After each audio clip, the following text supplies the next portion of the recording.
మాట్లాడము అప్పుడు విషయాలు మాట్లాడాలి సార్. అంటే మాట్లాడాలనుకుంటే ఆ, మీరు ఎందుకు నచ్చుతారంటే సార్ అందరికీ హ్యూమన్ వాల్యూస్ సార్ మీ దగ్గర. అంటే మనము కొంచెం గ్రౌండ్ లెవెల్ నుంచే పెరిగినాము. హ్యూమన్ వాల్యూస్ కాబట్టి హ్యూమన్ వాల్యూస్ మెండుగా ఉన్నాయి కాబట్టి సార్ మీరందరికీ నచ్చుతారు సార్. అందరిలో కలిసి తిరగాలనేది నా ఆ, ఆలోచన. ఏమి లే పిల్లలు అనేది ఏం కాదు. అవును సార్. ఇప్పుడు అప్పుడు మీరు స్టూడెంట్స్ కానీ ఇప్పుడు ఫ్రెండ్సే మాకు. ఆ, సమాజంలో ఆ, అందరము ఒకటే కదా. ఇప్పుడు అంతే కదా సార్. మీరు సేవ చేస్తున్నారు, మేము సేవ చేస్తున్నాము. మీరు రిటైర్డ్ అయినాక కొంచెం ఎక్కువ దొరికింది నాకు టైం. ఉమ్. అందరిలో కలుస్తాంట. ఇప్పుడు హ్యూమన్ రైట్స్ అంతా ఇంకా సర్వీస్ రంగమే కదా సార్. సర్వీస్ ఎక్కడ ఆ స్కూల్ ఈ స్కూల్ తిరిగి కొంచెం మన సొసైటీ గురించి చెప్తాంట. ఓకే. ఎంట్రన్స్ రాయండి, బాగుంటుంది ఫ్యూచరు, మీరు పోగొట్టుకోవద్దు లైఫ్ అని. నిన్న కూడా మొన్న జెడ్పీ స్కూల్కి పోయి చెప్పేసి వచ్చిన. ఓకే. చాలామంది అప్లై చేసినారు. దేనికి సార్? ఎంట్రన్స్ మన దాంట్లో కాలేజీలో చేరేదానికి 5th క్లాసు ఇంటర్మీడియట్ రెండింటికి ఎంట్రన్స్ గురించి చెప్పి వచ్చిన. చెప్తాంట అట స్కూల్లోకి పోయి. ఓకే. సరస్వతి విద్యా మందిరకేమో దానికి రెగ్యులర్గా పోతాంట. అప్పుడప్పుడు పోయి పిల్లలతో మాట్లాడి బాగా రాయండి, చదవండి అని చెప్తాంట. అట్లా ఎన్నో చేస్తాను చిన్న చిన్నగా. ఆడ గుడిబండలో ఉన్నప్పుడు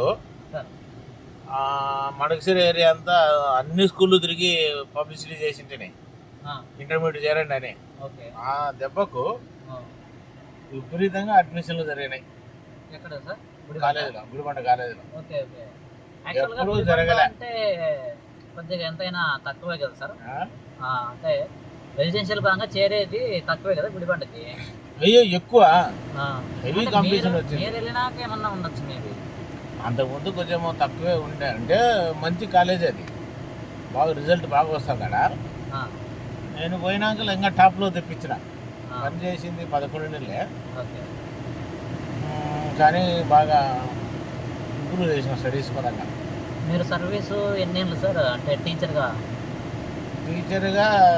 24 ఏళ్ళు చేసిన. ఓకే.